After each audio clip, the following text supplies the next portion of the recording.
Hi, everyone. We are so excited to be back again.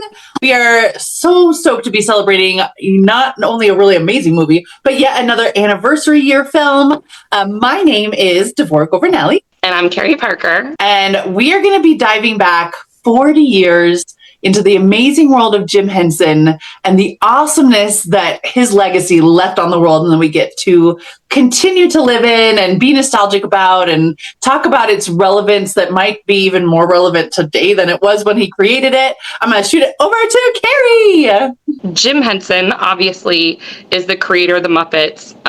But big picture in this world, what Jim Henson did, and we actually have friends from our theater life back in UCF who they took this route in theater, puppetry. Right? So the idea of fabrication of characters that are not able to be portrayed by humans in a traditional fashion in both live and film productions. And so Jim Henson became the name that went with this concept, with this art form in our modern time. Puppetry obviously has been going on for a very long time. People know the cliche marionette shows, right? Sound of Music has one of my favorites that's done within a musical production. But that's the more historic version. Now we have a variety of different versions of puppetry within our live productions, which includes the Broadway Lion King, the Finding Nemo show at Animal Kingdom at Disney World is also some amazing live puppetry crossed with the performer being the puppet while doing the voice and the actions. So Henson established that concept for the generations to come. He re-solidified puppetry, but also expanding into that special effects world where we had the blending, because he and George Lucas actually worked together a lot. Right. And we have George Lucas, who's known for Star Wars, for the fact that he did a lot of the practical effects. He did a lot of models for those scenes. And it wasn't computer generated. It was before all of that technology had really been solidified. And so the practical effects world, they were our gurus who really kept that going and elevated the art form. So Labyrinth, specifically out of Henson's repertoire of films, is a cross with him and Brian Froud. Brian Froud was a concept artist who was your artistic designer.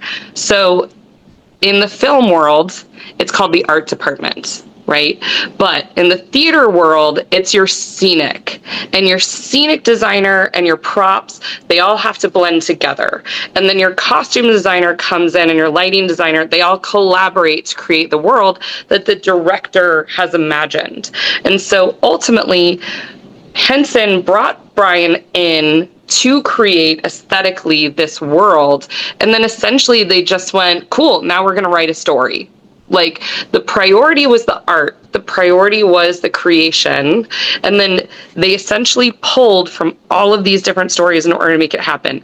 I am that nerd who actually went through the movie today, and I went through Sarah's room in the very beginning and paused it bit by bit by bit by bit to get every single reference, because they actually put it in that opening scene in her room. They establish a lot, because the reality is we don't get the most exposition, but they needed something that sets the stage. So what they actually do with it is Sarah starts the movie and she's rehearsing lines. Those lines end up coming full circle in the movie later. So they did a tie-in and a foreshadowing. So the whole entire intro literally is a foreshadow, including her dog, which is very Peter Pan. It's very Wizard of Oz, right? It's very our world precursor to this magical dreamscape. And so ultimately, I wrote all the words down. Give me the child through dangers untold and hardships unnumbered. I have fought my way here to the castle beyond the Goblin City to take back the child you have stolen. For my will is as strong as yours and my kingdom is as great. You have no power over me. And so literally, she is practicing these lines in the beginning. She's reading them out of a little book. Her dog is there. She goes back to the house. We meet stepmom, which classically in fairy tales is our villain, is not sympathetic to our protagonist, right? And so she's kind of created as this overbearing concept. But to be very fair, Sarah's kind of a brat. Like, no, like in this intro, I'm like, Sarah, I don't even like you right now. Like, no offense. She's not the most agreeable. She's literally kind of tantruming over everything. It actually reminds me of work.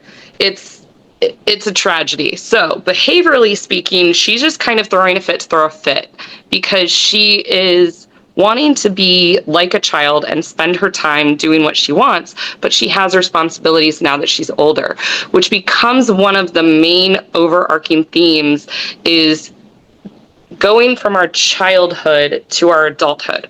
In that first scene in Sarah's room, we have references to Theseus and the Minotaur, which is the original labyrinth myth in Greek myth. We have Wizard of Oz literally sitting book spine that we scroll past. Alice in Wonderland is in there, Where the Wild Things Are. Maurice Sendak, actually, side note, is a very interesting tie because there are two books of his there.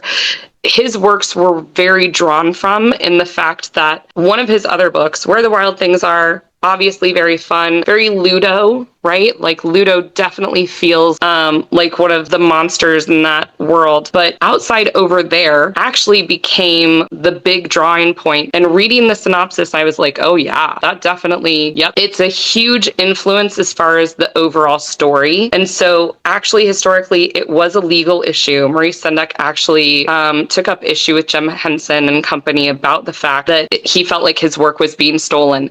So apparently it got resolved outside of court. So at the end of the movie, there's a thank you acknowledgement from Jim about the fact of how much he owes to Maurice Sendak's works. Very fun ties. We also see Hans Christian Andersen's book. We see Grimm. We see Walt Disney's Snow White, the spine sitting there. On her wall, she has an MC Escher print, which is where we then get the scene later with the classic Escher staircase room, where the staircases are going different directions and they look like they connect, but physically, practically, that's not possible, right? But our eyeballs are so drawn to it. That's what Escher is known for, is that optical illusion, and it's what made Escher one of the greats. We also literally have a very Jareth-esque wizard on her vanity. So there's a Pooh-ish bear over on the wall. I feel that because the overall themes of Winnie the Pooh are also a very childhood to adult reality. That Pooh is part of Christopher Robin's An Imaginary Friend world that Christopher Robin inevitably outgrew, but that doesn't mean that this world that he created doesn't exist anymore. So the idea of creatures that we create in our childhood, in our imagination, that we eventually outgrow, but we've created them. They now have a life of their own. And that's what artists and writers get to actually do, is put those things out there in the world and let them then grow and have their own world. All of the fun things, they pretty much threw it in a cauldron, stirred it around, and came out with Labyrinth, which I think is amazing. I love, love, love Labyrinth. Jennifer Connelly got to actually walk through a Labyrinth set that was created on a set and live through that dream. So I have always loved when there's all of these deep dives and these little Easter eggs and these little even foreshadowing that they love to just like implant. It can be some kind of tight color story. It can be, like you said, objects in a room that then tie to, what the adventure or the journey is going to be later. I feel like it's just so fun to do as an artist, but I think it's also just very mindful and purposeful storytelling, where you are trying to kind of help, as the human brain processes storytelling, it's trying to get things put into order. And so those choices by art department or wardrobe to put those things in there are really helping our brain as we're starting to process all of that information. Because that's what our brain does. It processes data and it puts it into patterns. And I think that there is something about an artist who just kind of, whether consciously or unconsciously, they just kind of get that and they really want to enhance the story in that way. I love when I've been able to do that in my career. I've got so many great examples of it. One of my favorites is in Seussical, another really great, story that takes all of those wonderful children's tales and weaves it together. An audience is able to get so much more out of it when you get to pour your artistry into it that way. And Labyrinth is just so perfect for that. The fact that you get to get this little like hint moment, and then you go down that maze with her. You go down that path with her. You're weirded out when forced perspective does weird stuff, and it's a journey that you are on it with her, and I love it. And I love the ability that artists have to just make that an even more immersive and intense experience for us with all those choices. This is like blatantly setting the scene, which was a lot of how, honestly, older productions were. And Henson did it a few times. And I feel like other children's movies in the era, it was very common to reference some, if not just honorarily, to say who influenced the creators. But anytime you have a bookshelf, right? Those aren't Easter eggs. They're telling you who to read. They're telling you who makes good stuff. They're telling you how they got where they are. And I think that that's the validity in it. This is almost completely an Alice in Wonderland reality. We have movies that do these dreamscapes, but you can genuinely see which parts they plucked from which concepts, right? And the idea that, like, Wizard of Oz was another one that was on the shelf. The idea that there's a task that Dorothy has to achieve in order to go home is the same thing as Sarah. Sarah has to save her brother Toby in order to go home. That differentiation between Easter eggs and just how, as time goes on with these literary concepts and narrative concepts, the perception of what they are. And I'm like, I love you. It's not an Easter egg, but I'm glad you know what an Easter egg is, because she's watched so many YouTube videos about where content creators are like, oh, this Easter egg. And I'm like, cool.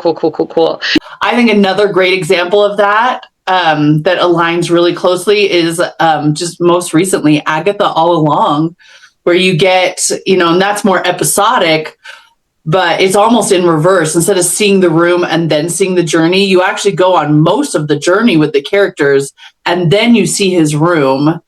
And I think we get to see it twice. I think we see it a few episodes in. So you're given the chance, if you really want to look around that room, to try to figure out where it's going with the journey. And then, of course, they give you just the bling. We're just going to focus on these items and just show it to you literally right in your face. If you didn't pick up on it a couple episodes ago, we're going to explain it to you through our editing right now.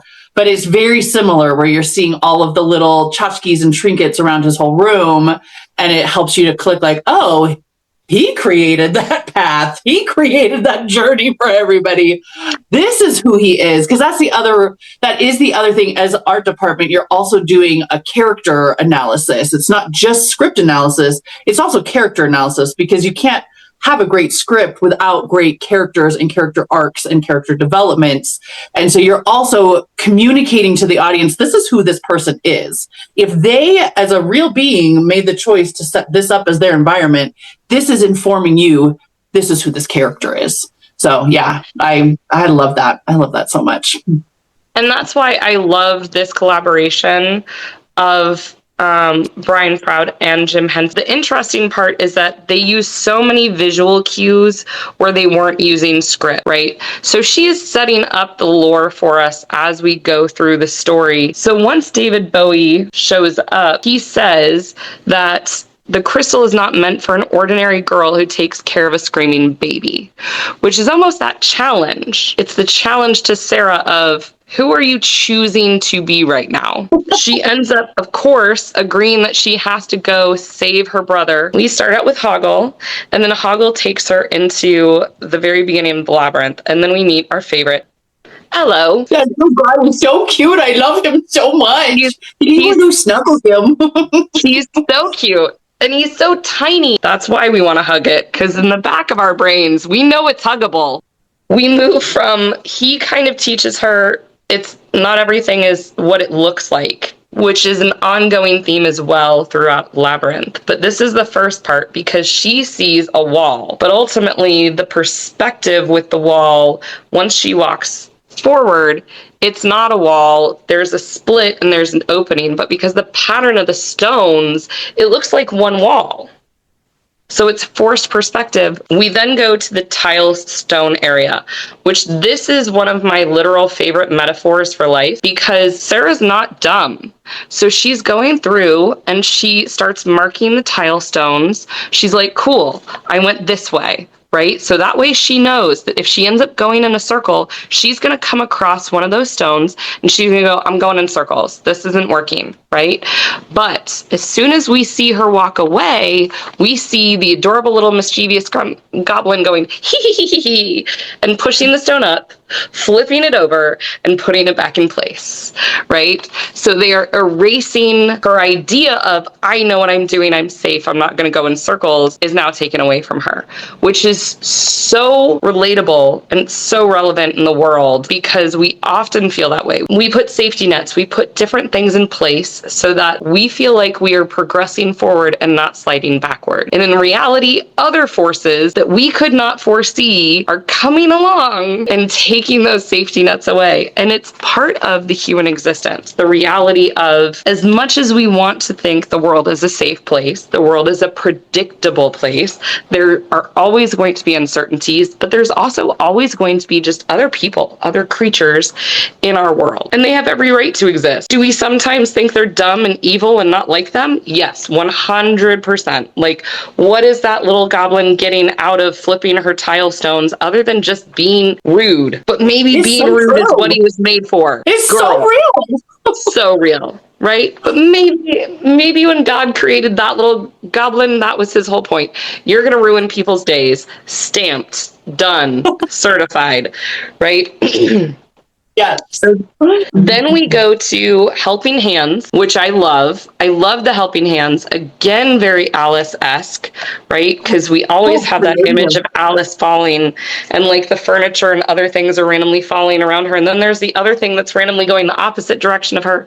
Like it's the topsy-turvy concept. But so she's falling and these hands are grabbing her. Creepy feelings, anxiety, a little triggering. But the artistry in the Helping Hands is one of my favorite versions of puppetry because it's nothing but hands, just hands that have been masked into the color of stone. So they look like they're stone, but they're actually just hands creating the forms of stones together. Oh, it's so creative and brilliant. From the time I was a kid, I was like, it blew my mind. I was like, you thought of doing that and it worked that well? It blew my mind. And then still to this day, I'm like, sometimes it really is those simplest little practical effects that are just the most powerful. They just are. And girl, for me, the reason that they are so powerful is the fact of, think of how many humans that is to create that many hands. That many people are coming together and collaborating, and they're also in each other's space. And I mean like really up in each other's space in order to have our hands all creating this wall of hands for a visual. They only have to fit the screen, right? But still, when you think of the zoom out of how far out they are from hands, that's a good number of people right there. That actually almost means that they're probably more bodies closer together. And as a costumer, I totally get that. I've sat through like sexual harassment seminars where I'm like, what you are saying is real, but also in my job, I'm literally ripping clothes off of other people and then throwing new clothes on them as fast as I can so they can make their entrance on stage in time and not ruin the show. So when you say I can't put my hands on someone else's legs, I kind of have to for my job. Like, it's just like, it's just the craft. It's what the art is. And, making sure that you've got consent and that you are having open communication and that you're making sure you're on the same page and you're not just assuming, oh, we're artists, so you have to be okay with it. That is an important balance to have. But at the end of the day, it is very often what that art just takes, just getting literally just up close and personal, right in your space. As performers, there is a level of consent that they are deciding to give to having people be in their space. And that is such an interesting line to walk. And that's why we can have a whole discussion. So the helping hands, very all up in each other's space, but working together. Love that. One of my favorite scenes, therefore, just impactful and memorable in that she doesn't like being touched, ironically to what we were just talking about. She doesn't like it that they were grabbing her. And so they were like, you want us to let you go? And they let her go and she falls. And then she's like, oh. So it's that give and take of, I need to accept being touched, but at the same time, don't touch me the wrong way, which is so important of a message, especially coming from a girl, especially in a coming of age story. She does end up getting dropped to the underground. We get the false alarms. The false alarms are my favorite. They're the stones that have the little kind of angry faces, and they're all being really foreboding. And Hoggle's like, stop it. He's like, they're just false alarms. Ignore them. They only do that when you're going the right way. It's so relatable because the idea that people only tend to push back the further you're progressing because they don't want you to. And so the reality of that in Sarah's story, the idea of the more progress and success she's seeing, the more negativity she's receiving from the world around her. Gosh, it's so true. Wow. That is just right in your face. It's so in our face right now. So very in our face. So I love the last one, though, because Hoggle does stand up for them. And then the one is like, oh, please, I don't get to do it very much. And then Hoggle's like, fine. And so he goes, before delivering his, and it's my favorite fourth wall break. Because I honestly think that Labyrinth was one of the first times I consciously was processing fourth wall breaking. Because we even have it with the goblins at the beginning when Sarah's saying the words and then they're like, shh, she's and we get those goblins are literally one of my favorites. I wanted to take them home. Like, that's what's so funny about Henson is, like, there's some of them that we're supposed to be intimidated by, but then there are some that shouldn't be, I guess, that intimidating, and you're just like, oh, dear God, that's traumatizing. It's such a fine line to walk, you know what I'm saying, when you're creating a dreamscape. We get past the false alarms. We get to Jareth threatening them. There's the constant bit of Hoggle being misnamed. Like, at one point, she calls him Hogwart, but it's a bit that continues, which is adorable because it kind of shows Hoggle thinks nobody really cares about him, that he's forgettable. And Sarah is missaying his name for about the first half.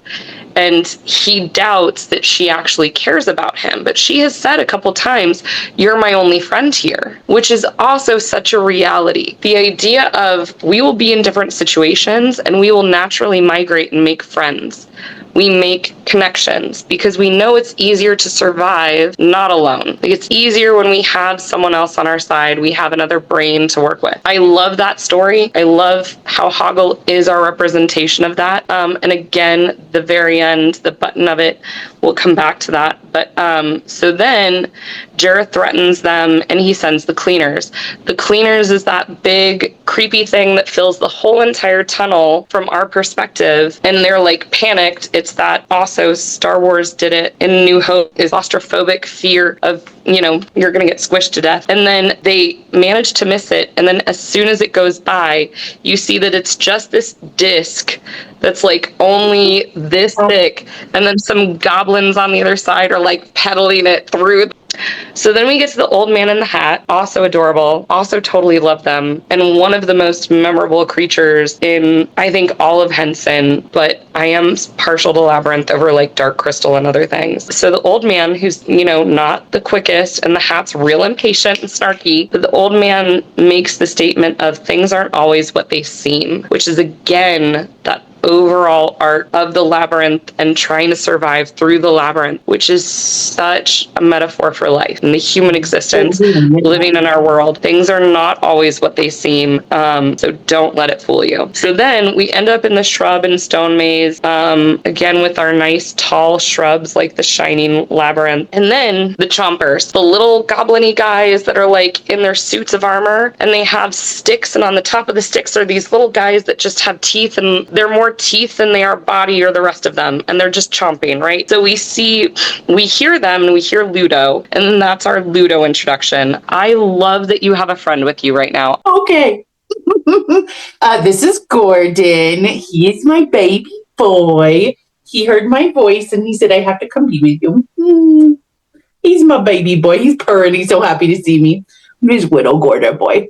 Okay, going back to what you were saying about the labyrinth and that metaphor for life, I think that is one of the reasons why this film became such a classic is I think that, everyone connects to certain parts stronger, some people maybe not as strong, but that core center of that story is that labyrinth. And anyone could connect to that feeling of trying to make their way through, trying to get to a destination, feeling swindled throughout it, feeling lost, feeling frustrated. And I really do think that's one of the number one reasons it has become such an enduring classic in the 40 years that it's been around is that it is just that perfect storytelling symbol for us. You can love the costumes, you can love the Muppets, you can love the art design, or you could hate all of it. You could love David Bowie in crazy tight pants. You could hate that. But the labyrinth is something that we all kind of experience in our lives in whatever shape it takes for us and our experience. Right. And that's why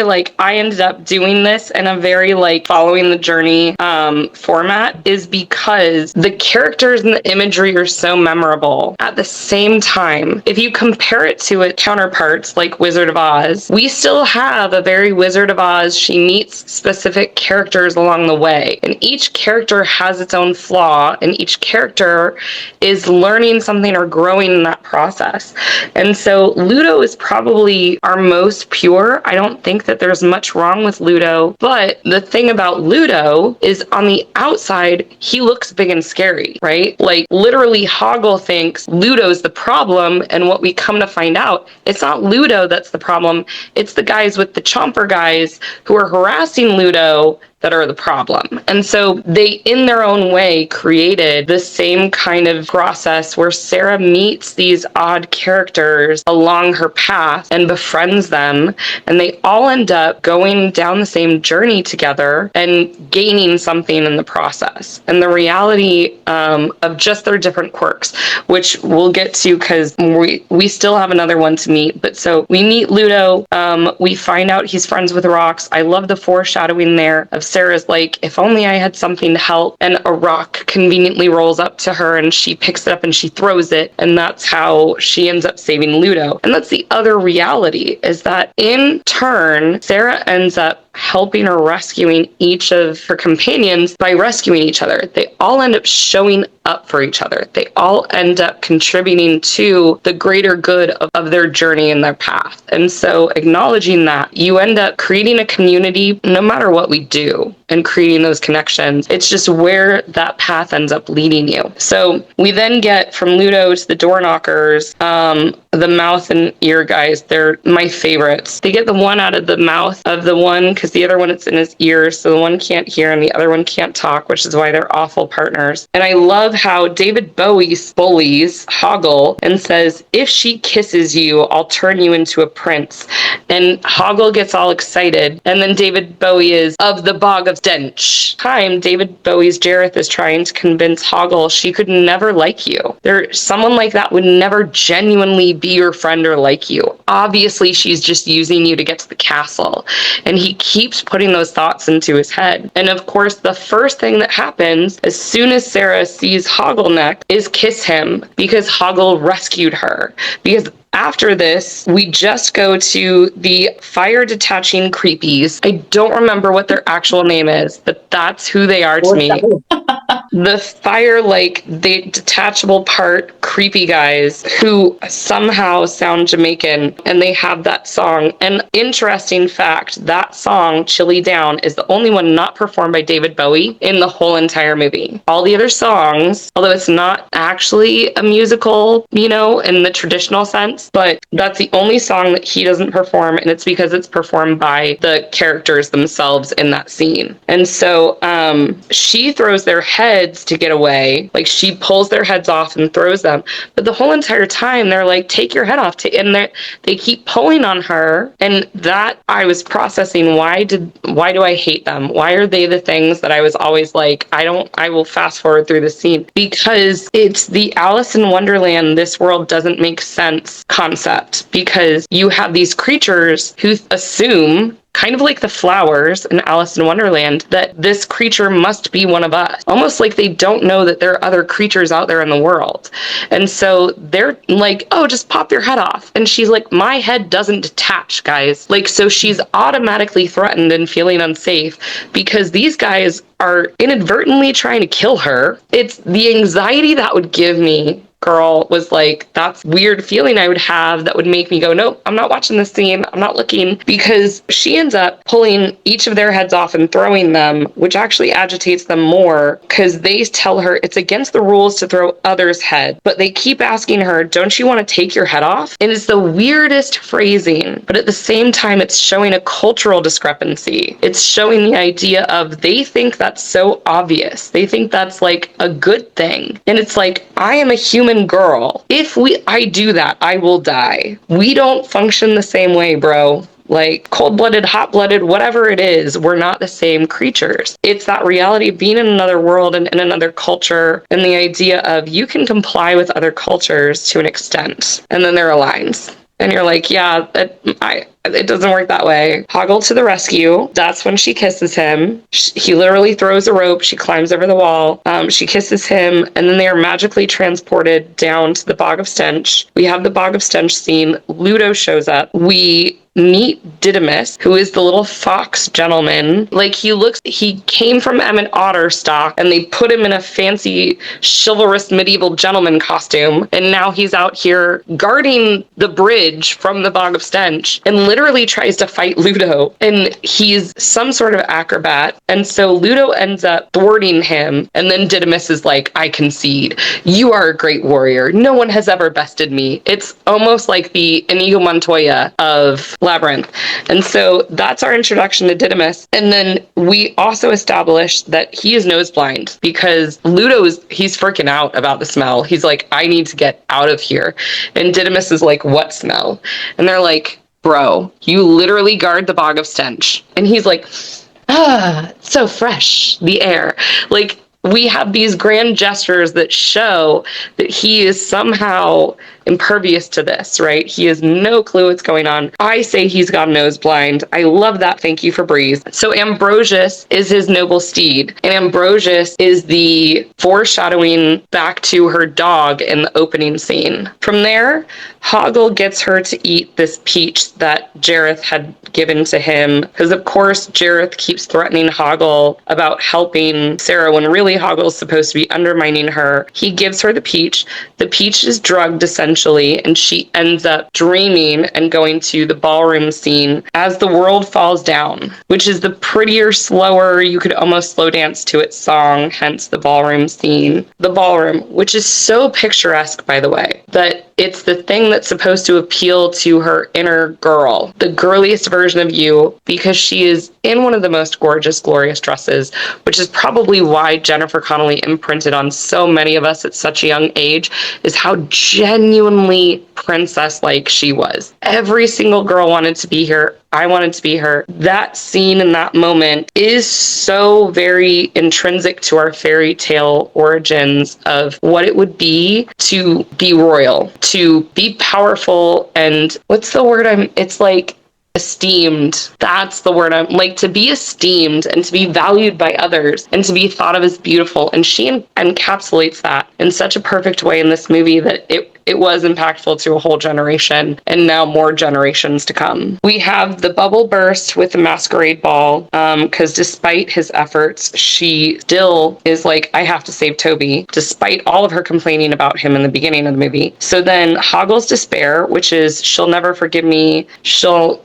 she'll never love me, blah, blah, blah. I just wrote glitter everywhere. Because again, even when we're wallowing in like the pits of despair, there's glitter everywhere around you. Sarah gets trashed essentially. So out of the ballroom, she ends up in a wasteland, a rubbish pile. And we meet one of my other pinnacle imagery, like core memories from childhood, which is the hoarding lady.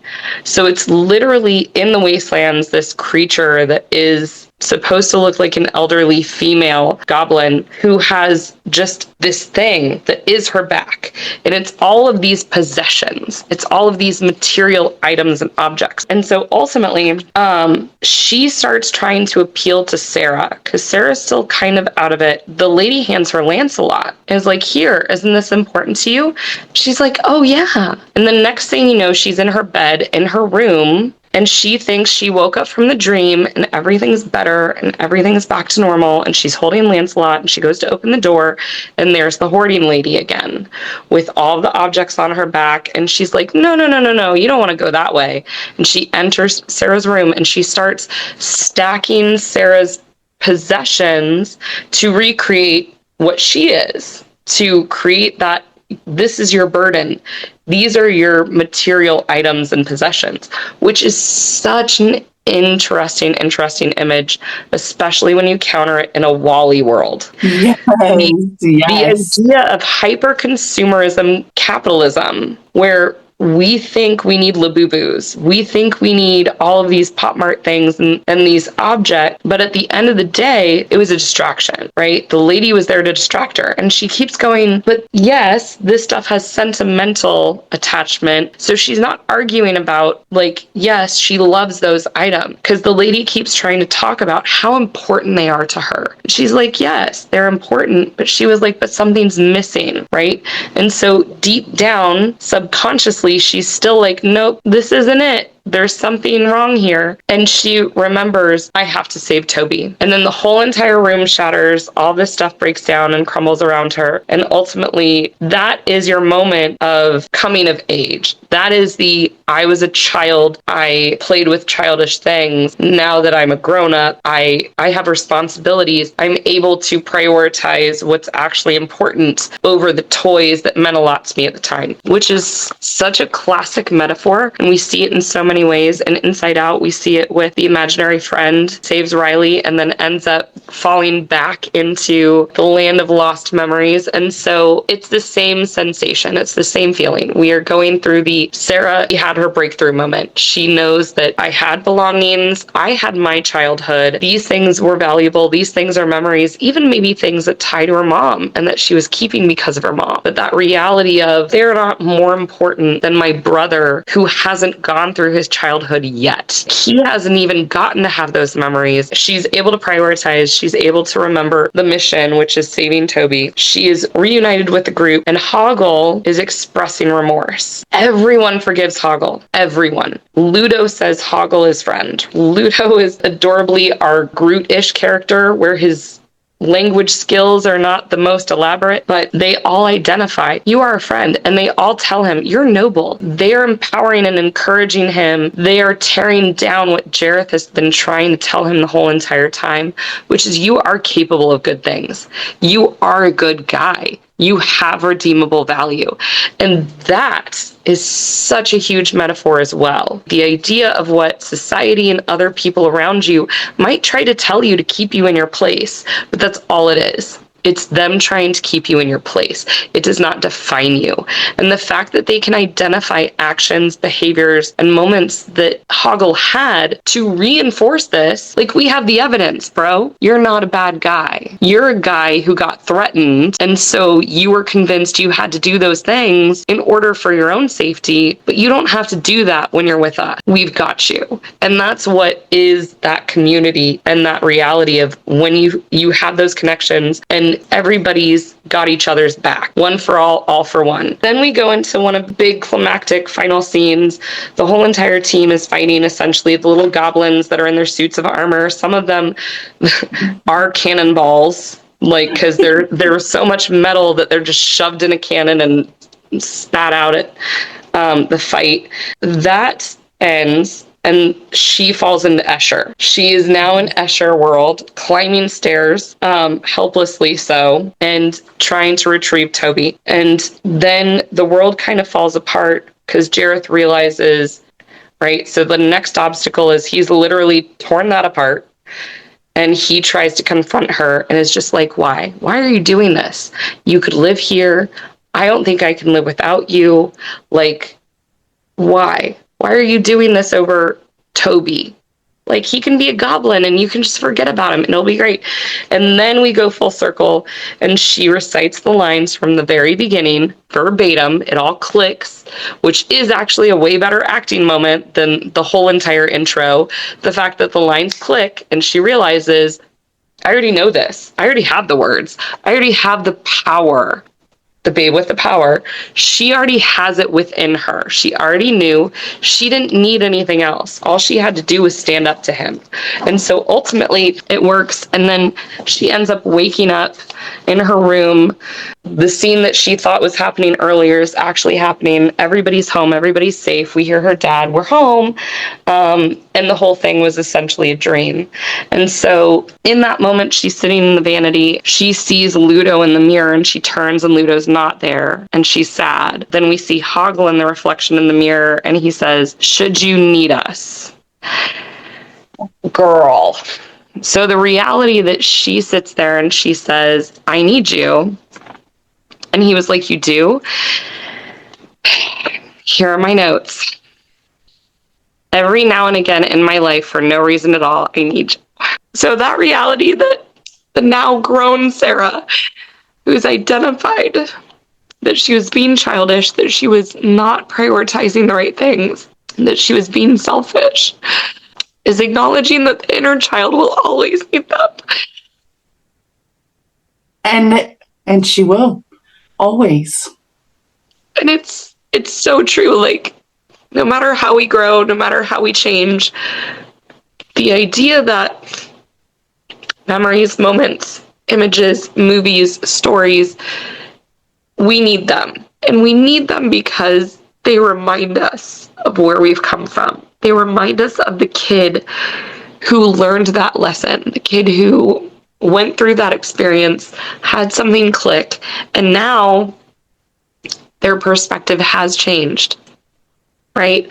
The things aren't always what they seem is a constant situation that occurs within our life. And honestly, not to be a therapist, but dialectical behavioral therapy, that's the whole entire point. There's literally a statement in dialectical behavioral therapy that the world changes every single second. And that is unfortunately the accurate truth of existing and being a living creature, is that every single second that we continue to live, that we continue to experience life, the world around us, our life, ourselves, they're constantly changing because there are so many of us out here and we're all trying to live our lives. And the world itself is an ever-evolving creature that is an ecosystem. And so the reality that she has that moment, she identifies them, and she's like, it's almost a duh, of course I'm going to need you. But it's also the reality of, I'm going to grow up, but I'm still going to need you. Yeah. That never goes away. Like you said, it could transform, but it's never eliminated.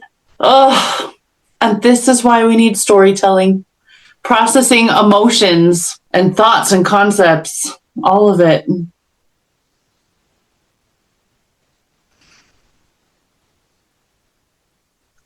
And allowing space for that reality of processing, of acknowledging who we are, who we've been, where we've been, what we've learned, what taught us those things. Because that is why I said, like, so many of those images were so impactful, but they were impactful because of what they represented.